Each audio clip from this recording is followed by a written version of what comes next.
नमस्कार। कार्यक्रम समृद्धिको यात्रामा हार्दिक स्वागत छ। एमए च्यानल टेलिभिजनको प्रस्तुति यस कार्यक्रममा हामी आर्थिक क्षेत्रका विविध प्रसङ्गहरूका साथमा यहाँहरूमाझ उपस्थित हुने गर्छौँ। दर्शकबिन, देशमा स्थायी सरकार आएसँगै समृद्धिका कुराहरू धेरै सुनिएको छ। वास्तवमा देश समृद्धितर्फ अगाडि बढ्नका लागि उद्योग धन्दा स्थापना हुनुपर्यो, बढीभन्दा बढी रोजगारी सृजना हुनुपर्यो, त्यसतर्फ सरकार अगाडि बढिरहेको छ भनिरहँदाखेरि वास्तवमा उद्योग धन्दा दर्ताको स्थापनाको स्थिति चाहिँ हामी कहाँ कस्तो छ? हुन त सरकारले अहिले एकल बिन्दु सेवा केन्द्र स्थापना गरिसकेको छ जेठ 1 गतेबाट। त्यो केन्द्र मार्फत सहज रूपमा उद्योग दर्ताको प्रक्रिया हुनेछ र सहज रूपमा उद्योग स्थापना हुनका लागि सहयोग पुग्नेछ भनिन्छ। वास्तवमा यो स्थिति के छ? उद्योग धन्दा दर्ताको स्थिति के छ? सरकारले भनेको जस्तो समृद्धितर्फ अगाडि बढ्नका लागि आवश्यक पर्ने उद्योग धन्दा स्थापना र अपरेसनको स्थिति हामी कहाँ कस्तो छ पछिल्लो समयमा भन्ने बारेमा आज हामी केन्द्रित रहेर छलफल गर्नेछौँ। हामीसँग हुनुहुन्छ उद्योग विभागका महानिर्देशक विनोद प्रकाश सिंह।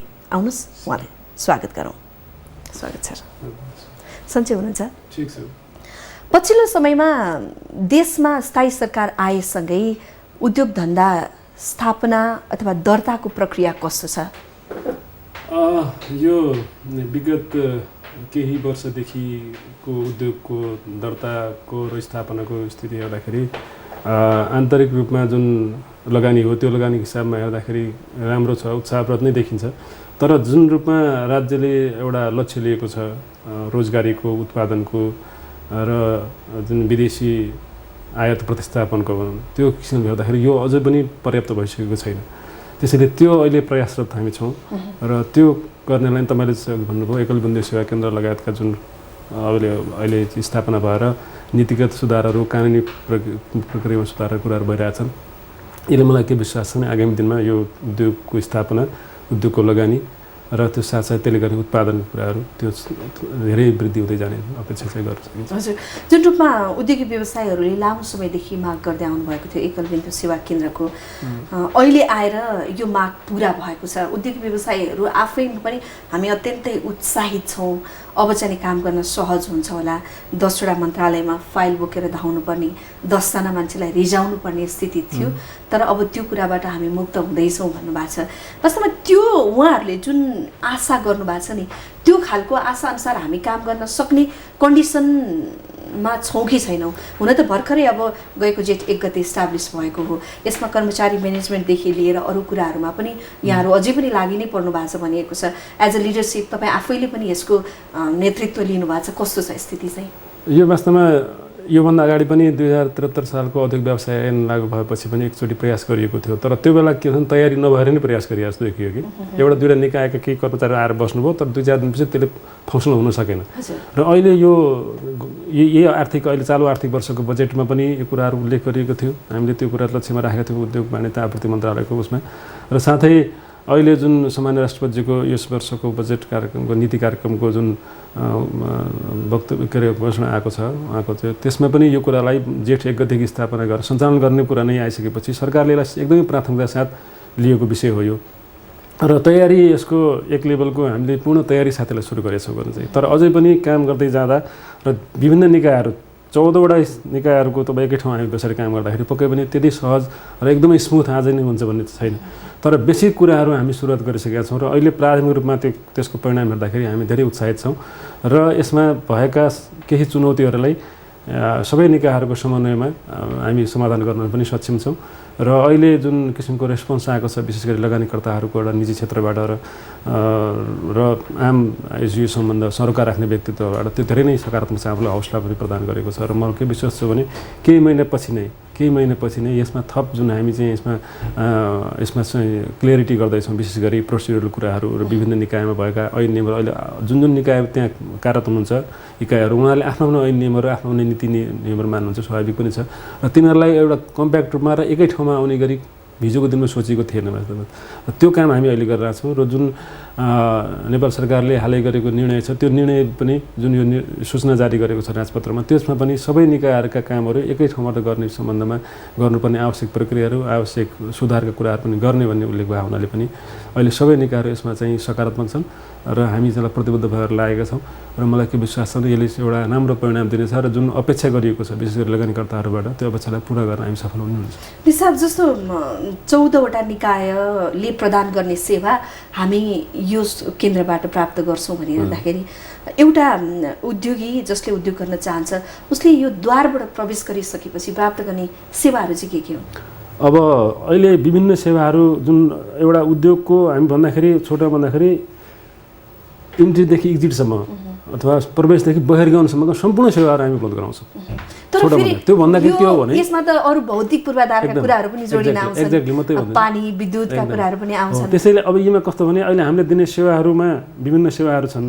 त्यो सेवाहरू सबै सेवाहरू एकलबुन्दे सेवा केन्द्रले आजै उपलब्ध गराउन सक्दैन। जस्तै हदबन्दीभन्दा बढीको जग्गा चाहिने हुन्छ कुनै ठुला उद्योगहरूलाई होइन, त्यो जग्गा उपलब्ध गराउन नेपाल सरकारले क्याबिनेटले मात्रै गर्न सक्छ। तर हिजोसम्म के थियो भने त्यो गर्ने कामहरूको हकमा सम्बन्धित मन्त्रालय हामीले चाहिँ चिठी लेखेर हाम्रो मन्त्रालय पठाउँछ, त्यहाँबाट सम्बन्धित मन्त्रालय पठाइन्छ, मन्त्रालयले प्रस्ताव पठाउँछ, प्रस्ताव गरेर क्याबिनेट जान्छ भन्ने यो प्रक्रिया थियो भने अब सम्बन्धित उद्योगी अथवा सम्बन्धित व्यवसायी लगानीकर्ता जानु पर्दैन। त्यसको सम्बन्धित मन्त्रालयको सम्बन्धित विभागको आधिकारिक प्रतिनिधि त्यहाँ रहन्छ र उसले यो सम्पूर्ण रूपमा त्यो कामहरूको जिम्मेवारी लिएर काम गर्नुपर्ने हुन्छ। आवश्यक कागजातहरू पुर्याउने कुरो सम्बन्धित उद्योगबाट माग्ने कुरो त्यो आफ्नो ठाउँ छ। त्यो उसले अब लगानीकर्ताले त्यो सबै कागजातहरू सबै आफ्ना चाहिँ कुराहरू भन्ने र उपलब्ध गराउने ठाउँ भने एकलबुन्दे सेवा केन्द्र नै हो।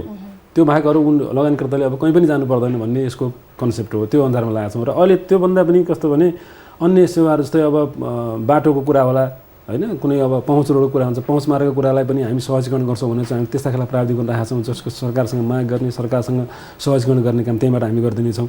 त्यसै गरी अब यो वातावरणीय प्रभाव मूल्याङ्कनका कुराहरू छ, त्यो कुरालाई अहिले वातावरण मन्त्रालयको कार्यक्षेत्र पर्छ, त्यो वातावरण मन्त्रालयले गर्ने कुरा हो अल्टिमेटली त्यो। तर त्यसको टिओआर स्वीकृत गर्ने र त्यो विषयमा गर्नलाई चाहिँ गर्ने त्यसलाई सहजीकरण गर्ने काम पनि वातावरण मन्त्रालयको सम्बन्धित आधिकारिक प्रतिनिधिले त्यहाँबाट जो आउनुहुन्छ, जो त्यहाँ रहनुहुन्छ एकलबुन्दे उहाँले गर्नुहुन्छ।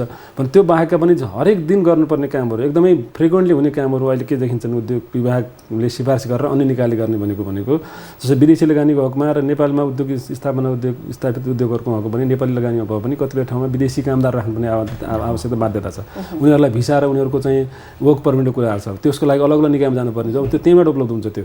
त्यसै गरी भन्सार र राजस्वसँग सम्बन्धित अन्तर्राष्ट्रिय विभागसँग सम्बन्धित कुरा, एक्जिम कोडको कुराहरू होला अथवा प्यान भ्याट दर्ता गर्ने कुराहरू होला, भोलि त्यसमा छुटका कुराहरू हुन्, त्यो कुराहरू अहिले चाहिँ भन्सार विभाग र अन्तर्राष्ट्रिय विभागमा जानुपर्ने हुन्थ्यो भने अब त्यहाँ जानु नपरेर त्यहीँबाट सेवा उपलब्ध गराउँछ। त्यसै गरी नेपाल राष्ट्र ब्याङ्कबाट प्राप्त हुने सेवाहरू विशेष गरी यो विनिमयको कुराहरू र मुद्राका कुराहरू, त्यसपछि स्वीकृतिका कुराहरू थिए जो हामी सिफारिस गरेर पठाउँथ्यौँ राष्ट्र ब्याङ्क गएर फेरि सम्बन्धित व्यवसायहरू सम्बन्धित उद्योगहरू लगानीकर्ता त्यहाँ जानुपर्ने स्थिति थियो हिजो भने। अब त्यो पनि त्यहीँबाट उपलब्ध हुन्छ भने कागजी प्रक्रियाहरूको लागि चाहिँ जुन फाइल बोकेर मन्त्रालय चाहनुपर्ने थियो, विभिन्न निकायमा जानुपर्ने थियो, ती कुराहरूबाट चाहिँ एउटा लगानीकर्ताले निर्धक्क हुने अथवा ढुक्क हुने ठाउँ पायो होइन।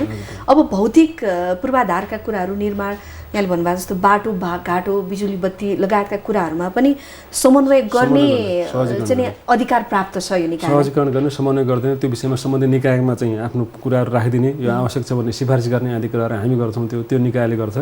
र तर अब के भने भौतिक पूर्वाधार कुरामा जस्तै पहुँच रोडभन्दा करोडौँ रुपियाँ लाग्ने गर्नु हुन्छ, त्यो एकलबुन्दीले उपलब्ध गराउनु त सक्दैन। त्यो नेपाल सरकारले उपलब्ध गराउने हो अथवा सम्बन्धित कहाँबाट जोड्ने स्रोत जोड्ने कुरा त अलग कुरा हो।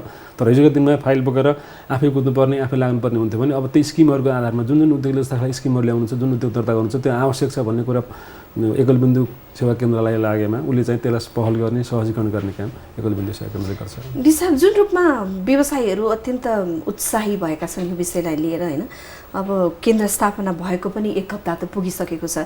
अहिलेसम्मको यो 6-7 दिनको रिजल्ट हेर्दाखेरि चाहिँ कतिको उहाँहरू चासो देखाउनु भएको छ, कतिको आउनु भएको छ अथवा दर्ता प्रक्रियामै पनि सामेल हुनु भएको छ कि छैन, के छ स्थिति? पनि यो अहिले भर्खरै 1 हप्ता पुग्दैछ। 1 हप्तामै अब सबै अब एकलबुन्दु भयो, त्यही भएर आज नै उद्योग दर्ता गरिहाल्नु भन्ने पक्कै पनि छैन। तर धेरैको हामीले जुन प्रारम्भ गर्ने दिन मात्र भनेको थियौँ, यसलाई शुभारम्भको दिन मात्र भन्यो, हामीले उद्घाटन भन्ने त्यस्तो गरेको थिएन। तर धेरैको चासो भयो, धेरैले यसलाई कभर गरिदिनुभयो, धेरैले मिडियाहरूले पनि यसलाई राख्नुभयो, उद्योग व्यवसायहरूले एकदम सकारात्मक यसमा उहाँहरूको माग पुरा भएको र उहाँहरूले सहज हुने कुरा पनि राख्नुभएको छ। सबैको अहिले पनि त्यो आएर बुझ्ने अथवा सुझाव दिने यस्तो गर्नु व्यक्त हुन्छ भन्ने अहिले पनि उद्योगी व्यवसायहरू त्यो विषयमा उहाँहरूको सुझावहरू प्राप्त भइरहेका छन्। हामी त्यसलाई पनि मनन गर्छौँ र धेरै उत्साह छ। तर त्यो उत्साहलाई हामीले वास्तवमा अब एउटा चुनौती चाहिँ साथसाथै के देख्छु म भने त्यो उत्साहलाई नमर्नु दिने किसिम हुनु पऱ्यो। अहिले अकलबुन्दी सेवा केन्द्र राखेको सबै निकाय त्यहाँ राख्ने, तर सेवा त्यहाँबाट प्राप्त नहुने हो भोलिको दिन भने त्यसले अर्को एउटा चाहिँ डिजास्टर ल्याउँछ भने विगतले पनि त्यो त देखाएको छ नि फेरि त्यसको लागि त सजग त्यसको लागि हामी सजग छौँ, त्यसको लागि तयारी पनि त्यसँग छ। र अहिले हामी एकदमै क्लोजली सबै निकायहरूको यो विषयमा एउटा आवश्यकता अनुसारको यसलाई रिभाइज गर्ने, आवश्यकअनुसार यो विषयमा छलफल गर्ने, मन्त्रालय स्तरमा मन्त्री स्तरमा अन्य मन्त्रालयका आधिकारिक प्रतिनिधिहरू मन्त्रीज्यूसँग यो विषयमा चाहिँ हामी रिपोर्टिङ गर्ने आदि इत्यादि कुरा भइरहेछ। त्यसैले मलाई के विश्वास छ भने जुन किसिमको अपेक्षा साथ सरकारले स्थापना गरेको छ यो उद्देश्य साथ र जुन किसिमको अपेक्षा निजी क्षेत्रको अथवा लगानीकर्ताहरूको छ त्यो अपेक्षालाई हामी पुरा गर्न सक्छौँ भन्ने म ठान्छु। रिसाब अर्को कुरा जस्तो अब सरकारले चाहिँ नि जेठ 1 गतेदेखि चाहिँ केन्द्र स्थापना गर्छौँ भनेर कुरा गर्यो, नीति तथा कार्यक्रममा पनि ल्याइहाल्यो।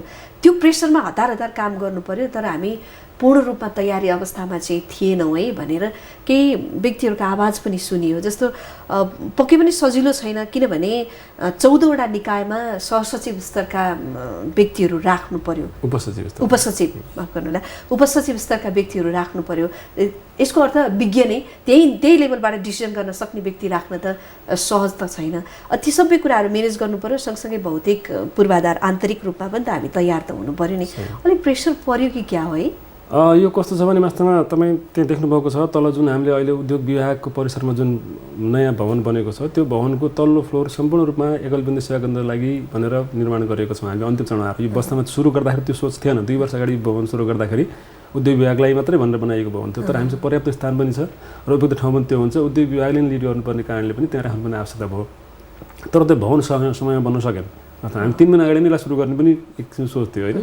तर तैपनि हामीले तल्लो फ्लोरलाई हामी एकदमै तदारक साथ गराएर अन्तिम तल्लो फ्लोरलाई हामीले अहिले फिनिसिङ गरेर त्यसमा स्थापना गऱ्यौँ। एउटा त्यो अर्को चाहिँ कर्मचारीको कुरा छ। कर्मचारीको कुरा के भने अहिले आउने कर्मचारीले जे सेवाहरू उहाँहरूले आफ्नो निकायमा दिनुमा त्यही सेवाहरू नै दिने हो, तर कतिपय बेला के हुन्छ भने त्यहाँको प्रमुखको विभागीय प्रमुखको डिजीको अधिकार लिएर आउनुपर्ने हुन्छ, सचिवको अधिकार लिएर आउनुपर्ने हुन्छ भने त्यो अवस्थामा हामीले त्योमा यो सूचनामा नै नेपाल सरकारले जुन राजकुमार प्रकाशित सूचनामा त्यो कुरा स्पष्ट छ के भने सक्नेसम्मको अधिकार प्रत्याहार गरेर ल्याउनुपर्छ उहाँले। हरेक कुरालाई अब म सक्दिनँ अथवा त्यहाँ पठाउँछु भन्ने होइन, त्यो आशय साथ गऱ्यो भने यसको फेरि त्यो बाध्यता हुँदैन जस्तो लाग्छ।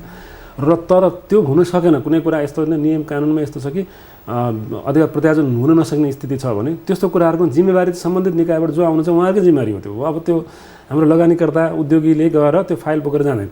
अब चाहिँ के हुन्छ भने उहाँले नै त्यो कुरा जिम्मा लिनुहुन्छ र उहाँले आफ्नो सक्ने आफूले त्यहाँबाट सेवा प्रवाह गर्नुहुन्छ, आफूले नसक्ने उहाँले जिम्मा लिएर सम्बन्धित निकायमा मन्त्रालय विभाग कहाँ पुर्याउनु लैजानुहुन्छ, त्यहाँ गएर त्यसलाई एप्रुभ गराउनुहुन्छ अथवा त्यसको निर्णय टुङ्गो पुर्याउनुहुन्छ र फेरि आएर सेवा प्रवाह त्यहीँबाट गर्नुहुन्छ। भने हिजो जस्तो मन्त्रालयमा गएर चिठी दिने भन्ने अथवा मन्त्रालयमा पुर्याउने कुरा अथवा त्यसलाई भेट्न जानुपर्ने स्थिति चाहिँ रहँदैन। त्यसैले यो कुरा आवश्यक चुनौतीपूर्ण त छ, तर यो कुरा धेरैचोटि एक्सर्साइज भएर धेरैचोटि सल्भ भएर अगाडि आएको कुरा हो। अब मलाई लाग्छ जो निकाय त्यहाँ सँगै सबै यसमा कन्भिन्स हुनुहुन्छ कि हामीले गर्ने के हो भनेको। र अर्को कुरा उद्योग विभाग अथवा एउटा निकायको मात्र होइन, यो राज्यकै र सरकारको कमिटमेन्टको कुरा छ। त्यसैले सबै निकायहरूमा त्यत्तिकै प्रतिबद्ध छन् यसमा र सबैले त्यसलाई त्यत्तिकै सिरियसली लिएका छन् भन्ने मैले ठानेको छु। हजुर, पक्कै पनि अब यहाँले लिडरसिप गर्नुभएको हिसाबमा चाहिँ नि कतिको चुनौतीहरू छन्, अगाडि बढ्न समस्या छ त भनिरहनु भएको छ।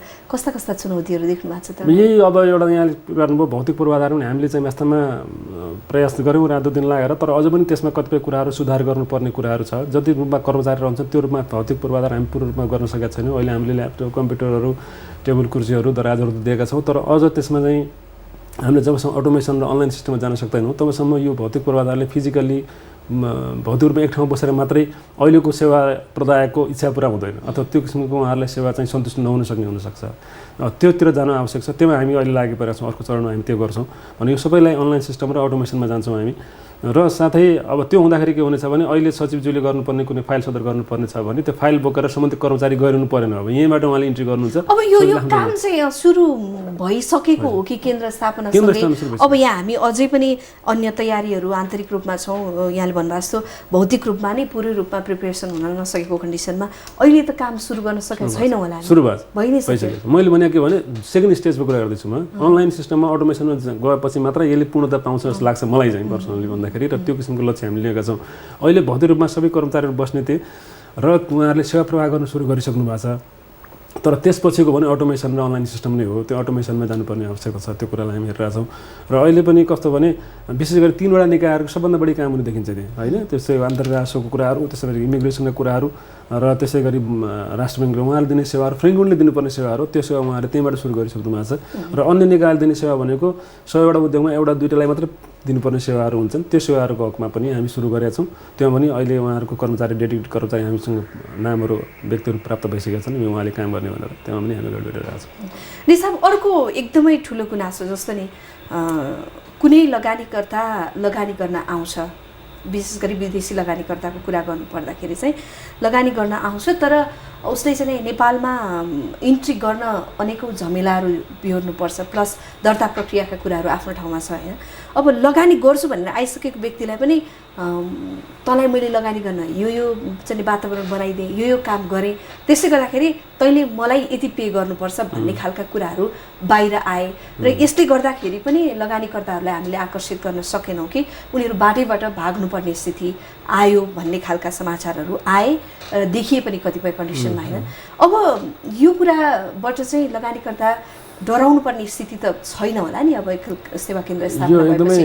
एकदमै तपाईले महत्त्वपूर्ण कुरा भन्नुभयो। अहिले पनि मैले अर्को अहिले मिडियामा कुरा गर्दै थिएँ मेरो आग्रह के हो भने हरेक लगानीकर्तालाई चाहे त स्वदेशी होस् या विदेशी अहिले म के देख्छु भने त्यहाँ 90% लगानीकर्ताहरू त्यहाँ छिर्दै छिर्नु कहिले एकचोटि छाप लगाउन ल्याब चलाउनु मात्रै पुग्नुहुन्छ कि आफ्नो सही गर्न फिजिकली एपियरेन्स हुनु पर्यो नत्र धेरै फाइलहरू अरूले बोकेर ल्याउनुहुन्छ र हामीले के भने अब लगानीकर्ताले आफ्नो संस्थालाई कुनै होटलमा बसेर अथवा आफ्नो घरमा बसेर मेरो काम गर्दै भनेको कसरी दिन्छ भने त्यो चाहिँ प्रतिबन्धित छैन भनौँ न आधिकारिक प्रतिनिधि हामी मान्छौँ उहाँलाई स्वागत पनि गर्छौँ तर कतिपय के हुन्छ त्यहाँभित्र कुरै नबुझेर जे त्यस्ता खालका प्रतिनिधिहरूले जे कुरा उहाँलाई भन्नुहुन्छ त्यो कुरा नै पत्याइदिने किसिमको वातावरण भयो कि त्यसैले म के आग्रह गर्छु एकचोटि आएर आफै आएर भेटौँ आफै आधिकारिक मान्छेले भेटौँ के हो स्थिति भन्ने बुझौँ त्यो गर्दाखेरि अझ सहजता हुन्छ भन्ने ठान्छु म र धेरैलाई के भ्रम अगाडि के देखिन्छ भने सायद हिजो हाम्रो काम गर्ने तौर तरिकाले पनि हुनसक्छ यो म उहाँहरूलाई दोष दिनुभन्दा धेरै झमेला छ धेरै बवाल हुन्छ मान्छे चिन्नुपर्छ फाँट पुग्नुपर्छ शाखा जानुपर्छ भन्ने किसिमको जुन एउटा धारणा छ त्यो कारणले पनि त्यस्तो भन्दा बरु केही पैसा केही हजार केही लाखै होला कति ठुला उद्योगहरूले सायद उहाँलाई लाख भने पनि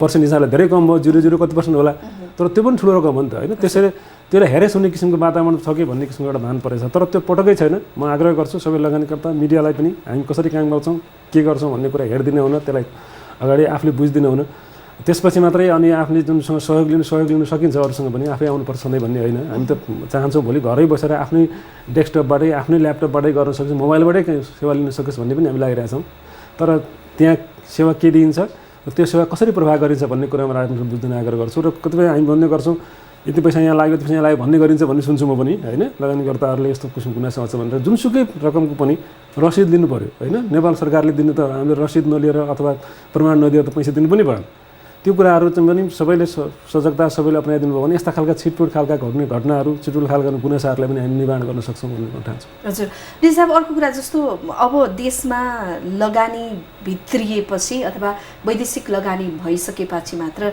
विकासको सम्भव छ र हामी मात्र विकास गर्न सक्षम छैनौँ भन्दै स्वयं प्रधानमन्त्रीले पनि कतिपय कार्यक्रमहरूमा भन्दै आउनु भएको छ होइन।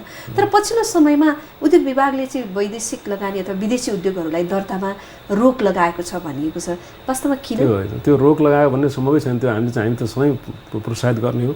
नेपाल सरकारले केही नेगेटिभ लिस्ट छन् जुन विदेशी लगानी गर्न पाइन्न भन्ने कुरा स्पष्ट लेखिएको छ स्वदेशी मात्र लगानी गर्न पाइन्छ भन्ने छ अनुसूचीमा राखेको कुराहरू अहिले विदेशी लगानीता प्रदेश हस्तान्तरण 2075 आएको छ त्यसको अनुसूची 1 मा राखेका उद्योगहरू बाहेक सीमित उद्योगहरू छन् त्यो उद्योग सम्पूर्ण उद्योगमा विदेशी लगानी स्वीकार्य छ स्वागत योग्य छ।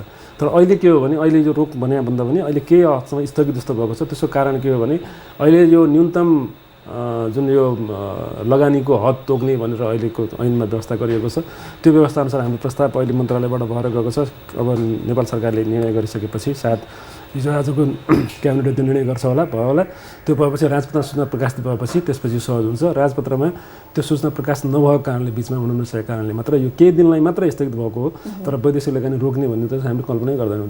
त्यो होइन वैदेशिक लगानीका केही उद्योगहरूलाई चाहिँ स्वदेशी उद्योगहरूलाई अलिकति प्रोत्साहन गरौँ भन्ने हिसाबले पनि कम भएको छ भन्ने खालका कुरा कारण त्यो होइन कारण त्यो त होइन। तर के एउटा कुरा के डेफिनेटली हो भने हामी विदेशी लगानी पनि हामीलाई चाहिन्छ तर स्वदेशी लगानीलाई हतोत्साहित गरेर विदेशी लगानी ल्याउनु भन्न भन्छु म चाहिँ पर्सनली भन्दाखेरि र हाम्रो सरकारले दिन साहित्य होला विदेशी लगानीलाई पनि स्वागत गर्ने हो तर स्वदेशी लगानीलाई पनि प्राथमिकतामा राखेरै स्वागत गर्ने हो। स्वदेशी लगानीले नपाउने सुविधाहरू विदेशी लगानीलाई दिन सकिँदैन विदेशी लगानीकर्ताहरूलाई र स्वदेशी लगानीकर्ताहरूलाई मात्र प्रोत्साहित गर्ने गरी विदेशी लगानीलाई रोक्ने पनि होइन।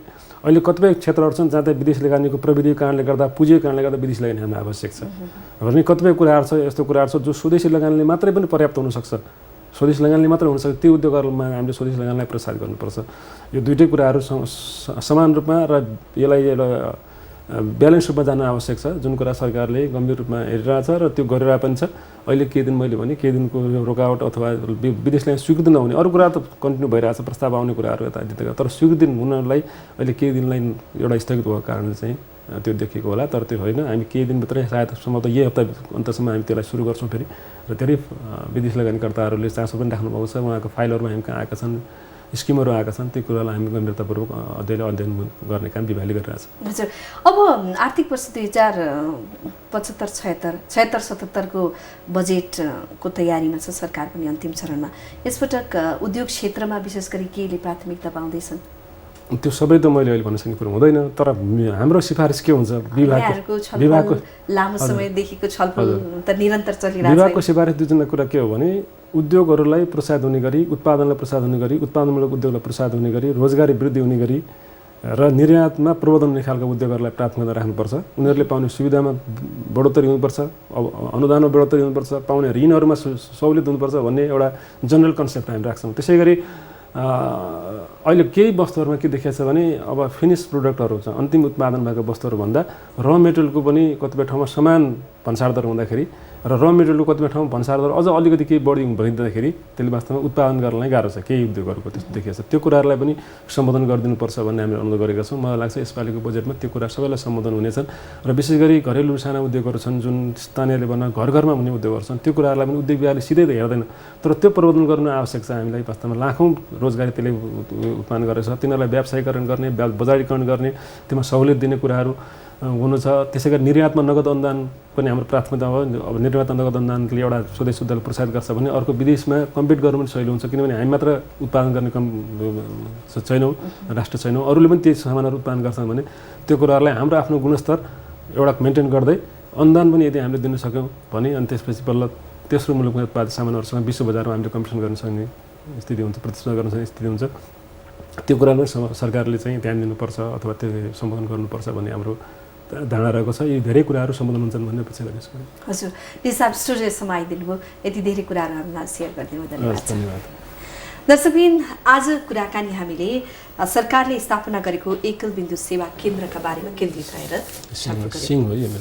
यो कुराकानी सँगसँगै आजका लागि कार्यक्रमको समय पनि सकिएको छ। म लगायत मेरो सम्पूर्ण टिमलाई बिदा दिनुहोस्। नमस्कार।